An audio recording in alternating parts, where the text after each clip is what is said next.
Hello, everyone. My name's Elizabeth.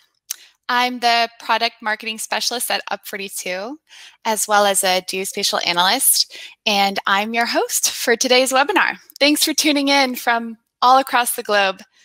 Before we get started, I'd like to show you around this webinar platform that we're using today, and then I'll introduce you to our speakers. So on the right-hand side of your window, you'll see the Questions tab, where you can ask us questions, see what others are asking, and upvote the questions that you'd like us to answer. You can also interact with us and each other under the Chat tab. If you're watching this live, our speakers will answer your questions after the presentation and at the end of the webinar as part of our roundtable. So that means feel free to ask your questions even as the presentation is in progress, so it can get upvoted and your question will be more likely to be answered.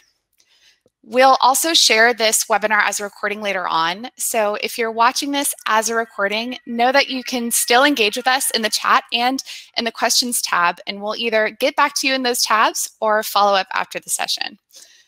So with that all sorted, welcome everyone to UP42's first AgTech webinar, where we'll discuss with some of the great minds from across the industry the future of farming, driving crop and business growth with satellite imagery, weather data, and deep learning.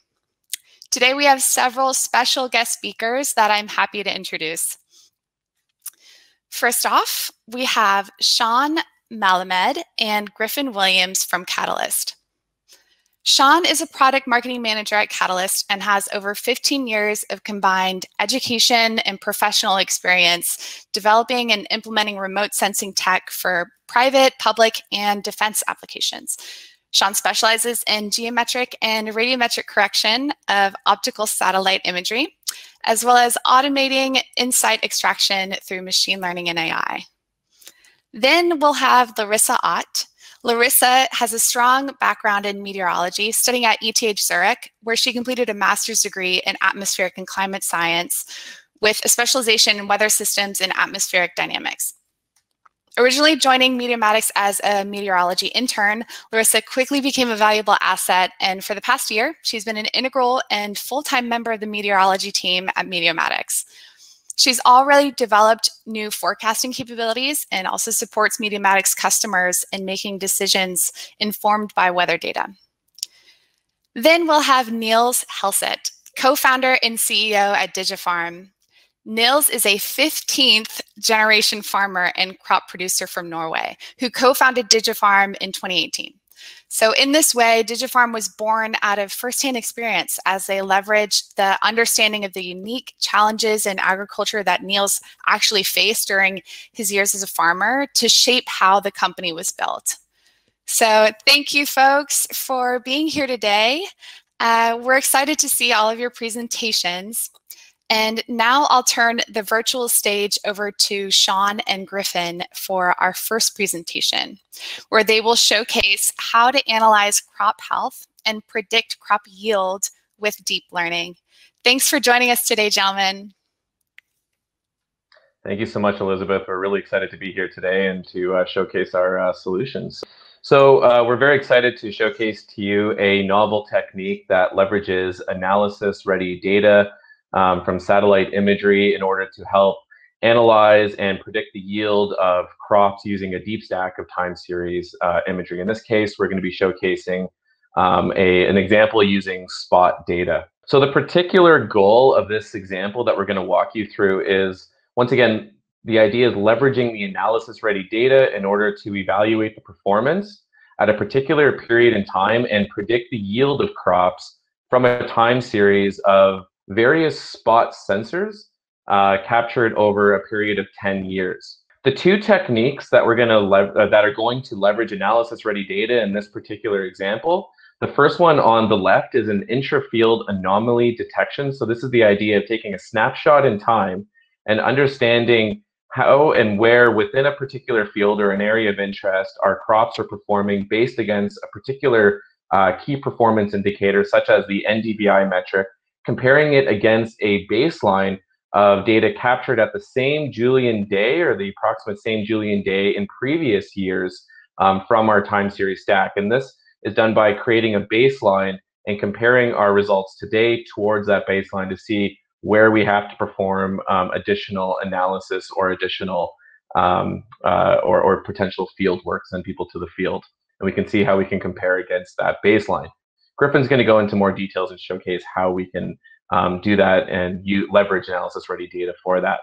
Now, on the right, we're going to showcase another concept where we actually take the profile of a growing season for a particular field, and we plot that KPI. Once again, we're using an NDVI in this case, and we plot that over the growing season in order to create a growth profile. And we can compare that growth profile to all of the previous growth profiles from different years. And we can start to use that to understand, based on where we are in this growing season, what is our prediction going to be using regression analysis, such as AI, machine learning, in order to understand how much yield we're going to get if we don't make any corrective action. Now, before we can go and actually perform this kind of analysis, there's a variety of rigorous steps that need to take place in order to get the measurements out of the satellite imagery so we can accurately perform that type of time series analysis.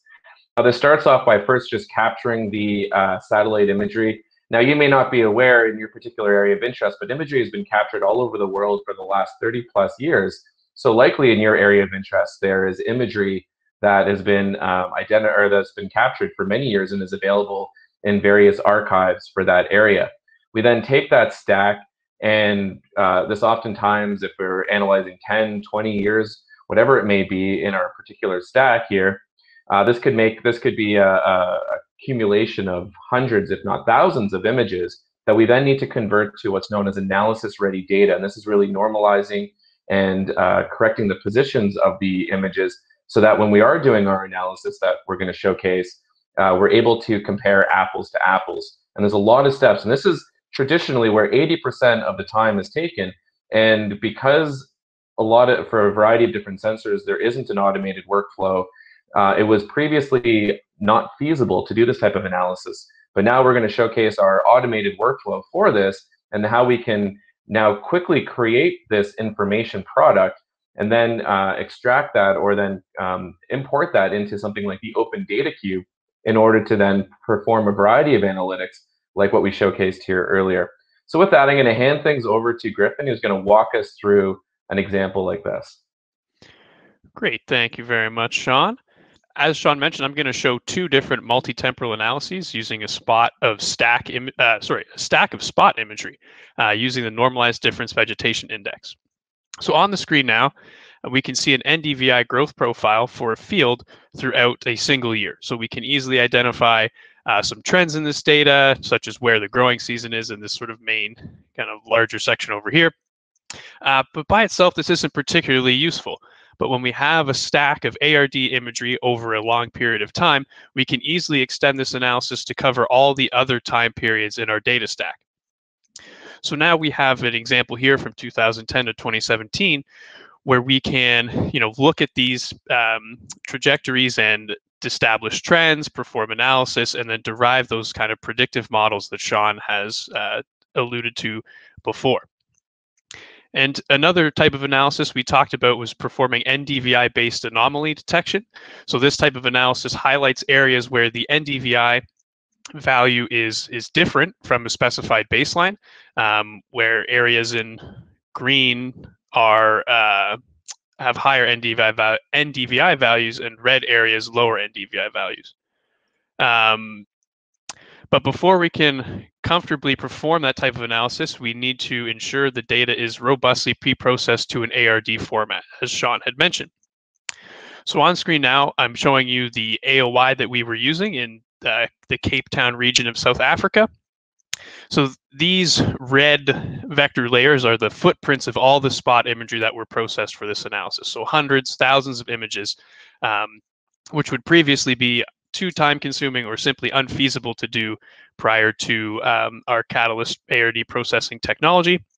And then this little polygon here is representing our area of interest that the analysis was actually conducted over. In Catalyst Enterprise, our ARD processing workflow is broken up into three main sections, all of which can be completely automated: the geometric correction, the spectral normalization, as well as the ARD data packaging. But a lot goes on under the hood within these workflows. So just to give you a better example, I'm going to show you the modular version. So these are all of the pieces that comprise those three main sections.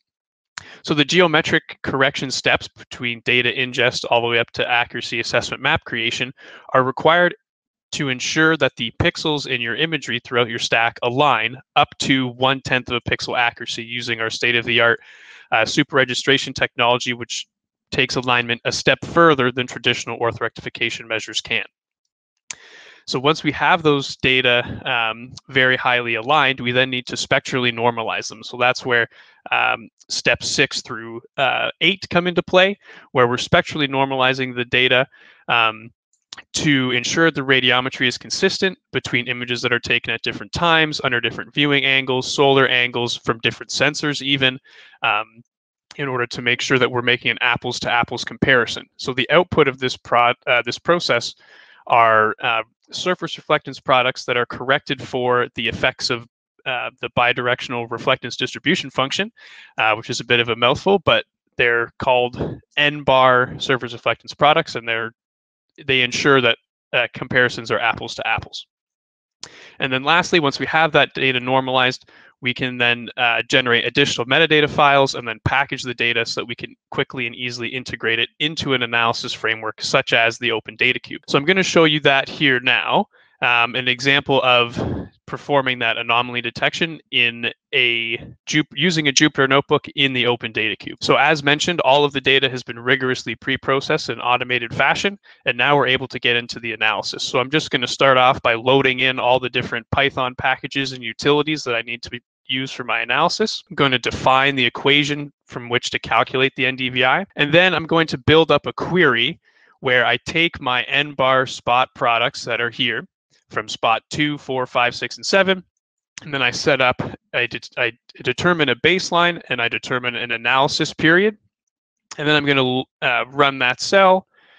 So that's my query, and then I can load my mosaic based on that information that I've supplied. So I'm just loading that in now, generating the composites, generating the NDVI layers, and then actually performing the analysis by subtracting the baseline from my analysis period. And then I can plot that and generate this graph or chart, which shows us areas where the NDVI value is lower than our baseline and areas where the NDVI value is actually higher than the baseline, which can be a useful tool for getting an understanding of how your field is performing at a particular point in time relative to a reference period at a similar time. That's a very quick demonstration of the type of analysis that we can do in the Open Data Cube using ARD data that's been generated using Catalyst technology. So with that, I'm going to send it back to Shawn. Wonderful. Thank you so much, Griffin. So I'm just going to do a very quick recap of what Griffin showcased and go into a little bit of detail on that, because there's obviously a lot there with some of the code. So just to do a recap of what we showed here is that we took a variety, a couple hundred different scenes of spot imagery, I believe it's spot 2 through 7, and converted it to analysis-ready data using our automated analysis-ready data workflow in Enterprise, and then put that into the Open Data Cube in order to perform a series of regression or series of analysis, both the anomaly detection and building up the profiles by using simple queries, which is really accessible to a wide, broad audience. So just to recap what we ended up doing, and I think this came in as some of the questions, in terms of what are we performing in terms of building this growth profile? Well, essentially we're creating an NDVI from all of the different images within a particular year, and then we capture for a particular field, whether it's outlined by an object, and we can either capture the average NDVI for that entire field or for a particular pixel. And then we plot this on a graph over time so we can see what the NDVI value, this basically indicates the growth curve. Now this would be important for a particular field growing a particular type of crop at a specific, in a specific area. So obviously if you're growing different crops, you have to compare the correct crop type too in order to make sure that you're comparing the right profiles. So from there, we can then compare and do what Griffin performed, which is the anomaly detection, which really, if we look at it, it takes a particular snapshot in time. So say today's date, we captured an image, and we calculate the NDVI for today's data after doing the analysis-ready data conversion. And then we want to compare that to the average or max NDVI value for the same Julian date captured across all the previous years where we have historical data. And that creates the baseline, and then we can compare today's imagery to that, where we can, anything in yellow is essentially growing at the expected rate. Anything in red means that it's the KPI is performing below expectation, and green means it's performing above expectation. Now, in terms of the regression analysis, we can do a similar thing where we can take these growth curves for, once again, a particular plot, a particular field, as well as a particular type of crop that you're growing, and you can compare those curves, those growth curves for that plot or for that field, and then from that you would be able to, or you'd also capture the yield that you have in those particular years, so the actual yield. And then from that, you can run that through a machine learning or AI algorithm in order to perform the regression analysis and look at this point in our growth curve, at this period in our season, where are we at and what is the prediction from that compared to all previous years. So if you want to learn, our Catalyst Analysis Ready Data workflow is currently available today in Catalyst Enterprise. It's coming soon to the cloud through our Catalyst microservices, so it'll be on a variety of cloud providers such as UP42. We'll be bringing it to a variety of cloud providers soon. And if you want to learn more about our Analysis Ready Data technology, come visit our website at catalyst.earth, and you can go to technology/ARD. So we look forward to hearing from you and, of course, addressing some of your questions now live. Thank you, gentlemen. Thank you for that great presentation. We definitely had quite a few questions coming in, but as you mentioned, Shawn, some of them you actually just answered in your conclusion, but let's maybe go ahead and clarify again in case people didn't catch it. So one question that came in was related to precision farming being something for a huge scale farmer. What do you think about how deep learning and satellite data can help small scale farmers? Yeah, and I think it's actually a very valuable application for small scale farmers. So in terms of precision farming and identifying where within a crop, so the anomaly detection that we showcase, that you would have to use very high resolution imagery, and it may not have as much value on very small scale farms. But in terms of the predictive analysis and doing understanding how your field is performing at a particular period in time compared to historical data when you're growing a specific type of crop, that is valuable across the board, whether it's small scale or large scale. And we work with a lot of small scale farms, for example, in Taiwan, where there's a lot of micro farming going on, as well as they have a growth season all throughout the year, and they're growing, one plot is growing a variety of different types of crops at different times of the years, and it's very unpredictable. So it's still able to leverage, so long as you know and you keep an inventory of your growth curves versus and the type of crop you're growing at a particular time, you're able to still leverage this information and help use it for predictive analytics. Instead of using Julian days, you would use it from a start date based on the phenology of that plant. Great.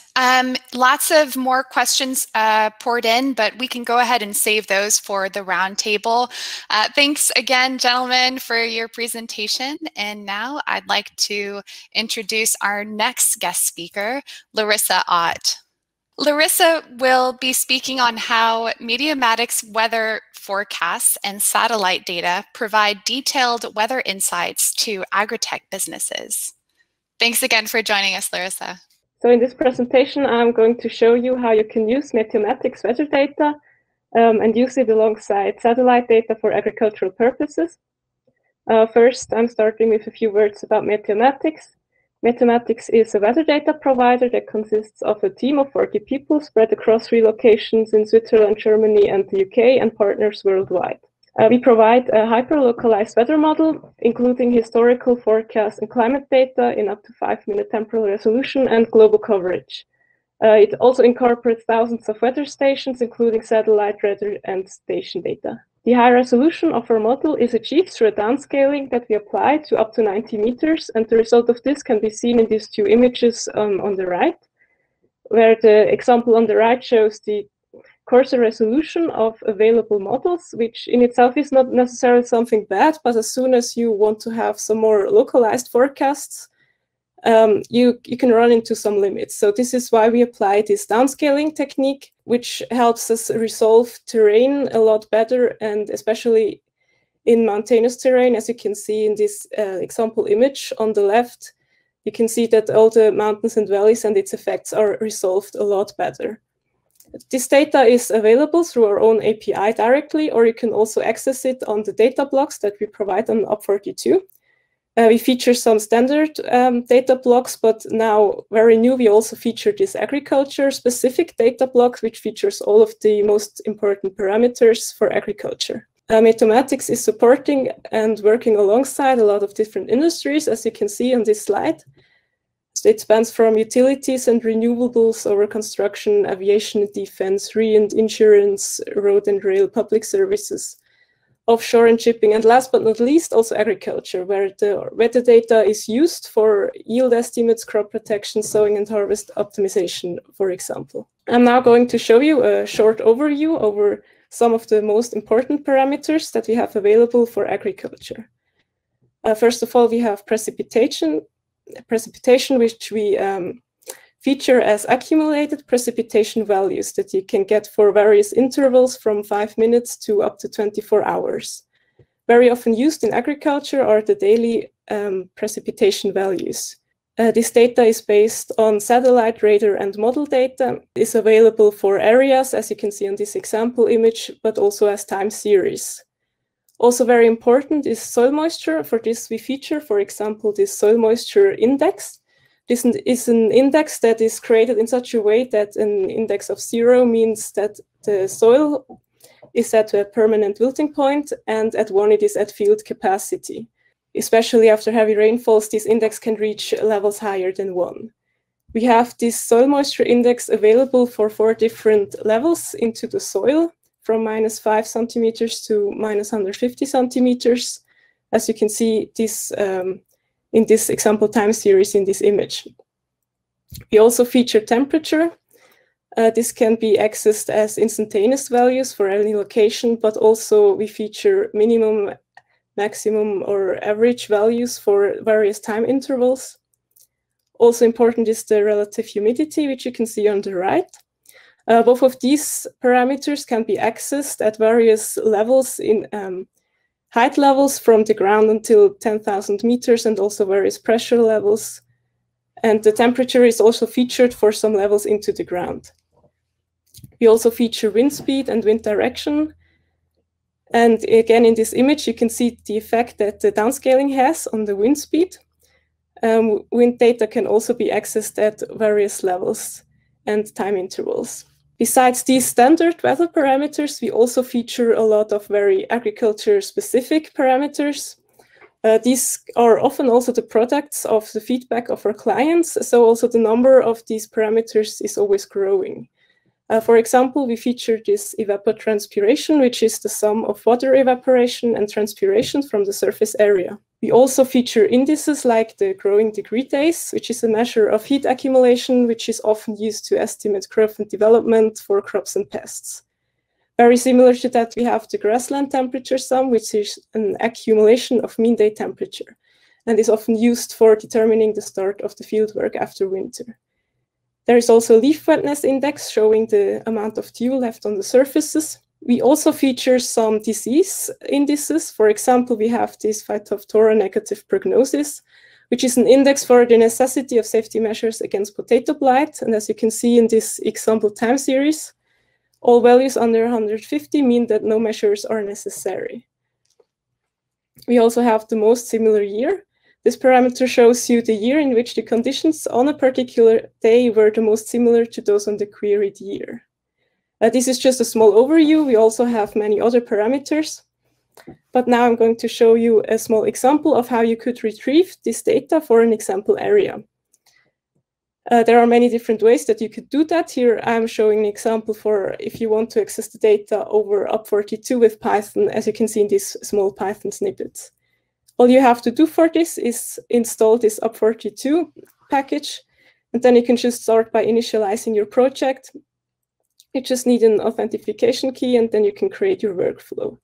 If you want to access the Meteomatics data, you just have to specify as an input task Meteomatics as your data block. Then you have, as input parameters, you have to choose your area of interest. In this example, I was choosing this example image where you see some agricultural fields. You have to specify this area by latitude and longitude coordinates.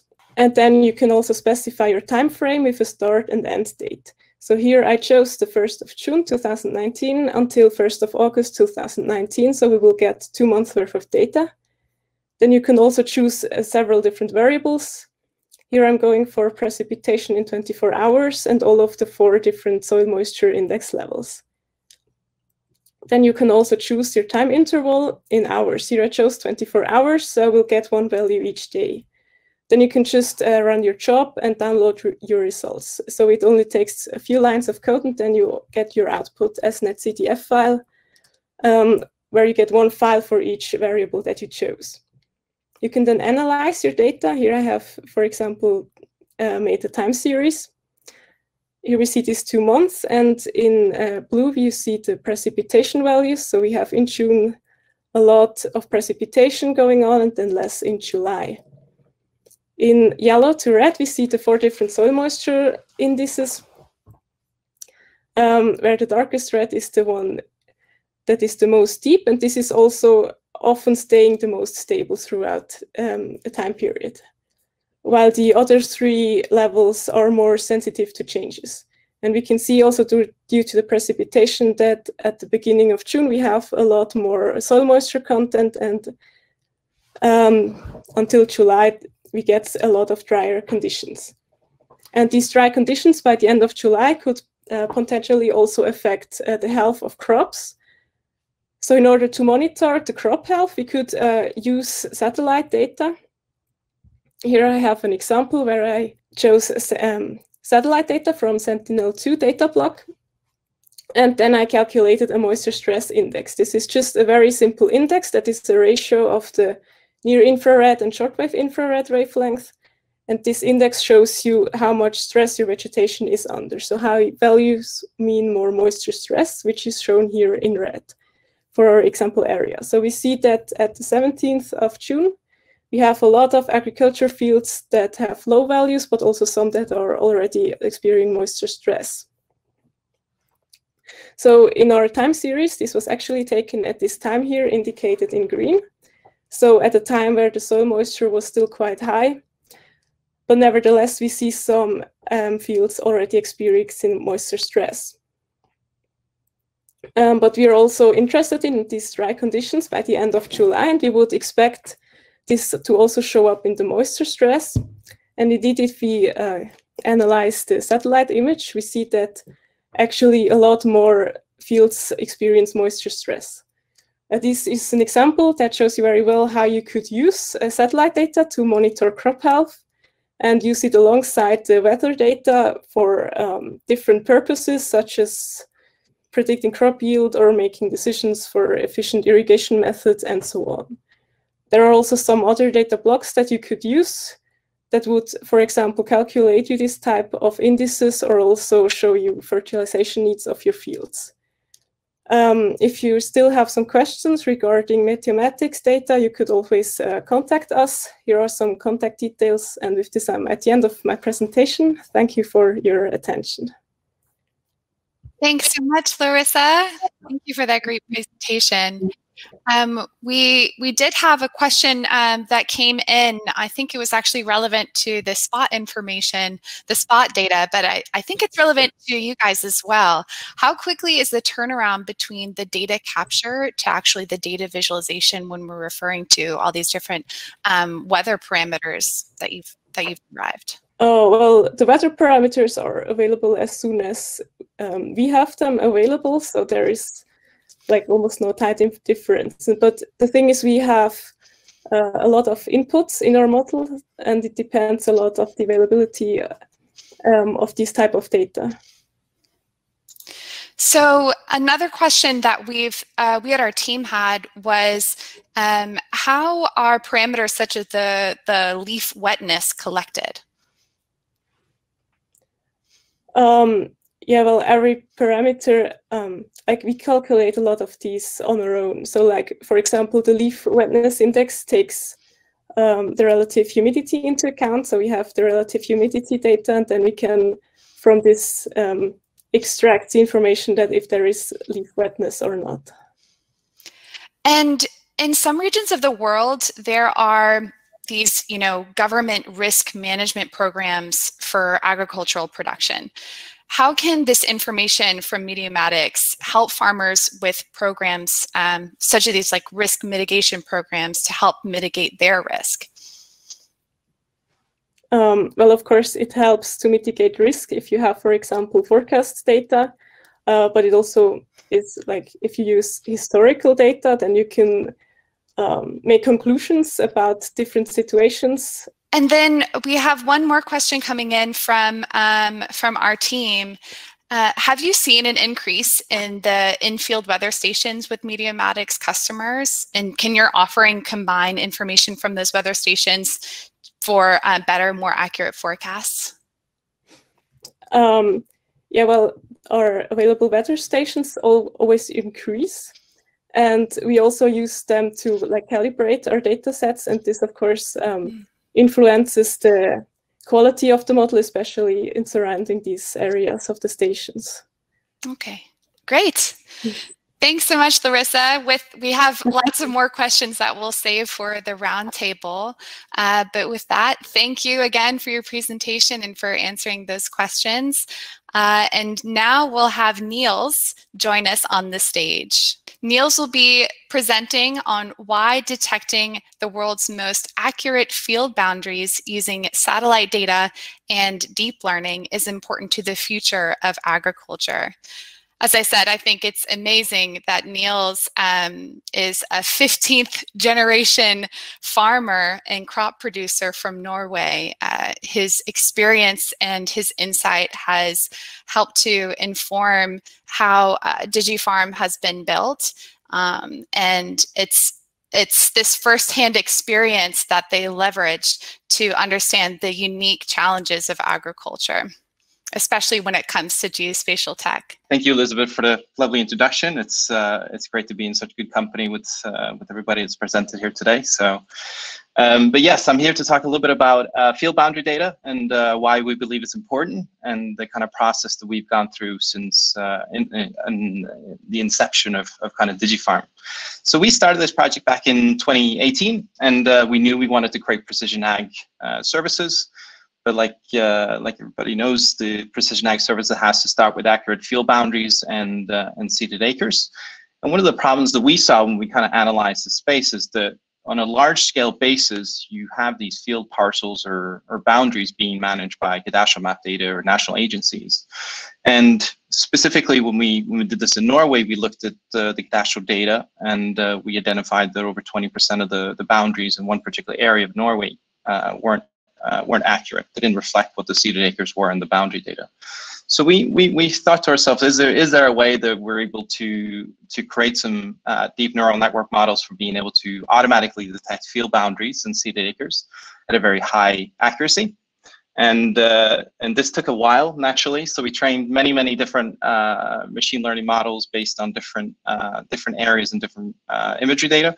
But what you see here in front of you is actually the version that we released in August of last year. It's an area in Norway, and it's where we used, as a basis, we actually used orthophoto data set. So an aerial imagery at 25 centimeter resolution. And this particular model that we developed has an IOU, or intersection reunion, of 0.94, which we're very happy about. And you can see one of the kind of big challenges of doing this in Norway that we really kind of naively found out later was, of course, the size of the fields is typically quite small in Norway. This is actually kind of in my backyard too, so my field is around here somewhere, and they're usually less than 2 hectares on average. You also have, of course, the positioning of the sun being low. You have these really long shadows or trees on the field, and of course you have a lot of irregularity in the fields, the contours, the shapes, the forms. So we knew this was a challenge, but we got there in the end. But really, what we wanted to do from here on out, when we talk about Norway, is that orthophoto just doesn't have that revisit rate, of course, of being able to get multi-temporal data. So we looked at, of course, Sentinel-2 at 10 meters, and we knew that in this particular instance, where you see Sentinel-2 at 10 meters here in the red, is that really it's not a sufficient resolution in order to be able to accurately detect the field boundaries. So we kind of started out on this task of, are we able to create some neural network models for being able to downscale or increase the resolution of Sentinel-2 from 10 meters?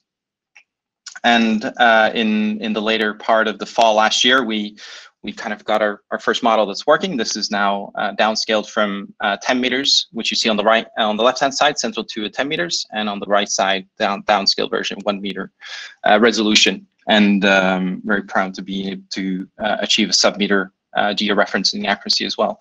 So the idea here is, of course, we would use this as input data instead of the orthophoto data set. So we're able to have that high spatial resolution, but also have multi-temporal data, which will really help us, set several images throughout the season that we actually delineate the boundaries on. So this was a big step in the right direction for us. And of course, since then, we've done many areas now, but one in particular maybe is important to mention is that this is an area in Myanmar, for example, but you have Sentinel-2 on the left-hand side at 10 meter resolution and our downscale version at 1 meter here. And of course, you can see really the lack of pixel clarity on the left-hand side here.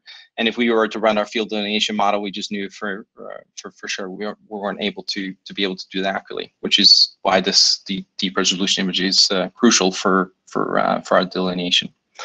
So, and I wanted to show a couple of examples from here on out. One is, of course, this is California, which looks nice and clean. You have these sharp edges, so it's a much easier area to delineate.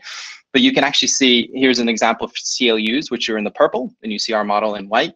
So, of course, you have the common land units from the USDA, and of course, these are also starting to get a little bit old now, so they're over 12 years old, which is kind of the reasons why we're doing this. Of course, that if you want to run large scale, mapping and in-field analysis, whether it's variable rate technology or zoning or yield prediction, you really need highly accurate field boundaries. So this actually had a higher accuracy than we did in Norway. So most areas really do. And then, for example, this is Illinois, where you can see again the CLUs or common land units in purple, and as well you see our model here downscaled in the white. And this is an area in Australia. I figured I'd just close off with this. So we're running many models now in different areas, of course, and the biggest ones are really US, Canada, Brazil, Australia, and then Germany. But for example, this is the area of Victoria, and every different area we go to, there's different challenges to overcome. But we kind of take them on as we go along. And one last thing I figured I was mention is this is actually, I've heard they call this precision ag hell, but this is in Big Valley in Canada, where they have these glacier pots. And one client that we worked with threw us this and said, if you can do this, it probably works in other places. So but we were able to kind of do this area as well. And one last thing I wanted to mention is that just recently, one thing that we're doing, of course, is also looking to do cloud removal of Sentinel-2. So, and this is an area in Brazil where we had our first results. We're getting closer and closer. And of course, this is a key in order for us to have the multi-temporal data and the clear imagery that we need for the seasons for being able to do the field delineation. And just a couple of words before I finish off on how we're delivering this data. Of course, you will, in a few weeks, we'll have the data block on UP42, and we'll most likely release the California boundaries. And then you'll be able to do kind of process the same way that we do through IPN now. So typically, we do it by point. So query by point, or do by B box, for example. We're also going to have different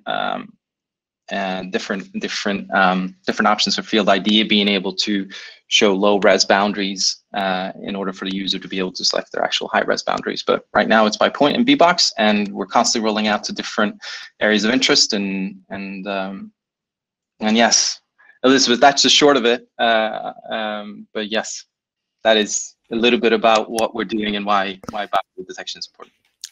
Thanks so much, Niels. I really enjoyed that little demo at the end, but also the story of your iterative approach when it came to, you know, figuring out which resolutions would work and sort of whittling your way down. I think it really showcases, you know, how much effort goes into developing these algorithms, the time and the skill sets that you and determination that you need to narrow it down to find a solution for your customers. So yeah, with that, we have quite a few questions that that rolled in.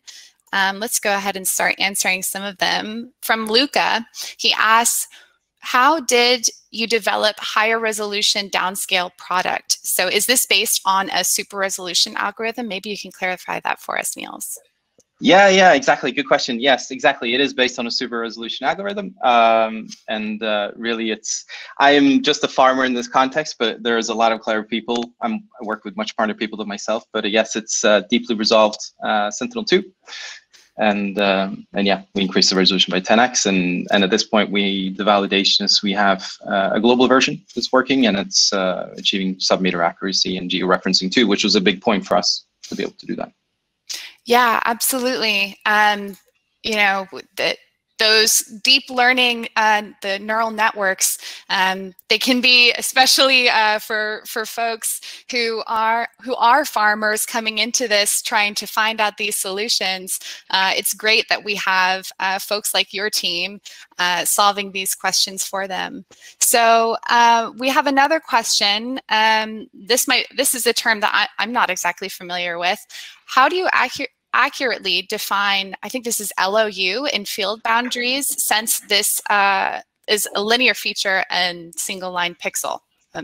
Maybe I'm misreading that, but hopefully, yeah. Do you have an answer for that?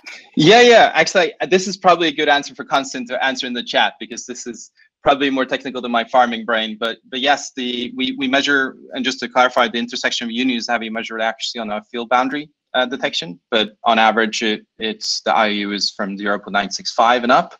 But Constant, I'm sure, will be able to give a real clear definition of that.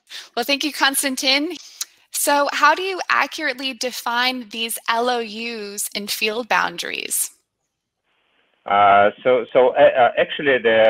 we use the different metrics to assess the accuracy of the boundaries, and one of the metrics is the mean intersection over unit, and we get this metrics is about for its mean value is 0.96 or 0.98 for some regions. Great. That's great. Thank you, Konstantin. So we'll go ahead and open this up to the panel discussion now. So we'll have all of our guest speakers come back and join us on the stage for a roundtable. Lots of questions poured in, as well as there's plenty of questions also from our team at UP42 as well. So if you guys would just go ahead and join back, thank you. So let's go ahead and look at some of the questions that we had that poured in. So here's a great one for Griffin. How does the GCP collection, the ortho rectification and superation modules, how have they been developed? Are they open source, and are they adaptable to any type of sensor? Yeah, so that's a great question. Those algorithms have been developed over, I guess, like 30 years worth of science at Catalyst. They are not open source, they're proprietary algorithms, and they are indeed adaptable to many different kinds of sensors. Obviously, in this example, we just talked about spot, but many of the kind of main common commercial satellites that we're seeing we can support. And again, we can also support in-house developed sensors as well. We just need to get some information about those sensors before committing to that. But yeah, they are interoperable. Great. And actually sort of related to that, it wasn't in the chat, but I think it would be useful for folks. What's the difference between, we were just discussing the super resolution algorithm with Niels and this super registration algorithm for folks who maybe aren't, you know, geospatial tech, in this geospatial tech field? Yeah, sure. So it's kind of one of those things that we try to not reveal the secrets behind the super registration technology.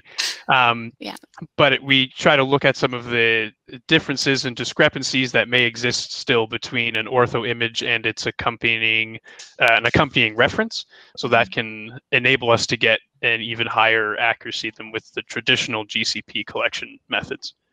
So that's all that I can say. Just to elaborate on that, so they're actually two different techniques. So and they're for two different applications. So you have super resolution is really just to try to take lower resolution imagery and upsample it in order to create it into higher resolution imagery, and using things like machine learning algorithms in order to fill in the gaps where you'd have no data. So that's really for creating a higher resolution imagery from the lower resolution data. Super registration is, as Griffin mentioned, is our proprietary technology for making sure that the pixels align perfectly with a reference source. And what we're able to do is achieve actually better than a 1/10 of a pixel accuracy in order to do that. That's really important for time series analysis. Great. I think that really clarifies it. Thank you, Shawn and Griffin. We have a question that I'll open up to the entire roundtable. Cornet wants to know, is automated single tree counts within orchards possible and relevant for the market using satellite imagery? Also related to like health indices for the trees or maybe fields of trees. Yeah, I think, again, that one kind of makes sense for me to tackle. And the answer is yes, it is possible to do those sorts of automated single tree counts. The main limiting factor there is the resolution of the imagery. Obviously, you know, if you're looking at individual trees, you need to have super high resolution satellite imagery, which can be kind of cost prohibitive at times, especially when looking at larger areas. But the theory and the actual that type of analysis is possible given that type of data, because then you're looking at, you know, you could calculate those health indices on a per tree level using multiple pixels within a single tree if the pixel resolution is high enough. Thanks, Griffin. And we have another question for Larissa. We were wondering, how is the field capacity determined? And can it be different for different soil types? Or we actually had a question from our audience as well. How might crop rotation be accounted for? Well, the field capacity is kind of a property of the soil, so it would be different for every type of soil. A field capacity is defined as the amount of water a ground could like hold against gravity, like the amount of water that would still be in, like if the water has drained out. And this depends on the porosity of the soil. So yeah, there is information on which type of soil there is at which location, and then the field capacity would be different for this location. Okay, great. Thank you, Larissa. So another question that we have is, do farmers previously not already have their field boundaries digitized? This is for you, Niels. And how is DigiFarm's approach better than maybe some of those older approaches? Yeah, it's a great question. I mean, typically, you know, you have these shape files lying around, I think, in some kind of cupboard somewhere that probably get outdated. Some farmers are pretty good at keeping them up to date, but on a large scale, it's cadastral map, really, where in Europe, you know, you have the CAP system, and the LIPS were the parcel identification system. In the US, you have the CLU. So on a large scale, it's cadastral map data, and, you know, it's natural that over time boundaries, you know, get smaller and smaller from bushes and trees entrenching on fields, and I see it every day or every year in my field. So so. This is a really great question from Singham. What, in your opinion, and I'd actually like to have at least one person from each presentation group, feel free to contribute here. What, in your opinion, is the biggest challenge we face in agritech today? We have really smart people working on amazing features that simplify hard tasks for clients. I guess he's complimenting you guys. However, we're curious, is there any area that we should focus on and how satellite providers can help?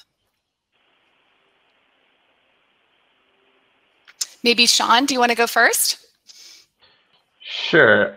So I think in terms of the space that I mostly work in and some of the interactions I've done with different ag research groups around the world, one of the difficulties from a macro scale is predicting the yield and understanding the supply and demand.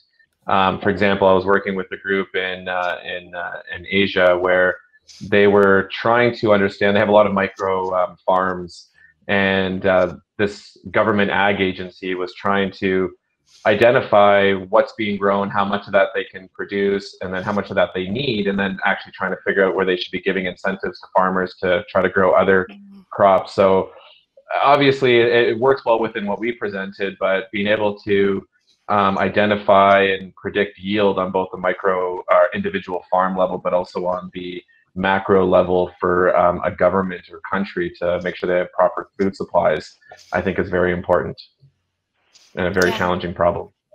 Yeah, absolutely. Scalability is a huge issue. Maybe Larissa, do you want to go next? Yeah, well, for weather data, a big challenge that is always there in lots of industries, but where especially satellite data is useful is the availability of data. Like there's a lot of areas in the world that are not well covered with, for example, station data or radar data, and that's an area where especially satellite data can come in to help. Perfect, thank you. And Niels, do you have something to contribute from the 15th generation farmer's perspective?